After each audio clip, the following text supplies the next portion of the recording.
Riparte l'attività con il nuovo anno dopo la pausa Covid. Ecco come, in che sistema e qual è l'offerta formativa che lei offre?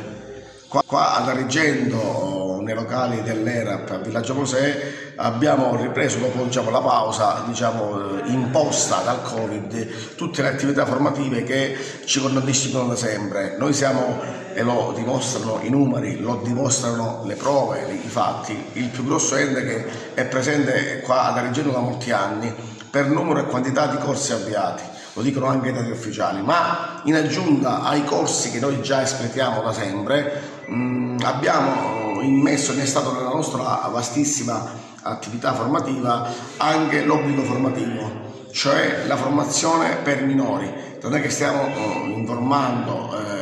facendo orientamento ai ragazzi delle scuole medie che sono nella fase delicata di dover scegliere quale sarà il loro percorso di scuola superiore. Nel nostro caso, essendo scuola dei mestieri, nel nostro caso assolvendo all'obbligo scolastico, andiamo a fare un percorso ovviamente gratuito e riconosciuto dal Ministero dell'Istruzione, perché trattasi di attività riconosciute dal Ministero. Andiamo a fare attività di scuola dei mestieri. Difatti abbiamo in offerta il corso di meccatronica, più che altro rivolto ai maschietti, il corso di acconciatore, il corso di estetista, il corso di operatore elettrico, il corso di operatore agroalimentare per ragazzi che si vogliono cimentare nell'attività di ristoratore, di pasticcere e insomma in tutte quelle che sono le attività connesse all'agroalimentare. Pertanto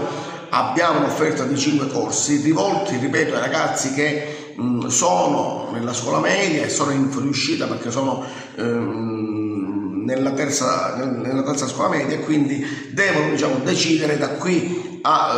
gennaio, ma io dico anche da qui a luglio del 2022, hanno il tempo per poter decidere dove fare questa attività prossima per la loro formazione, per il loro futuro. Noi andiamo ad offrire veramente il futuro ai ragazzi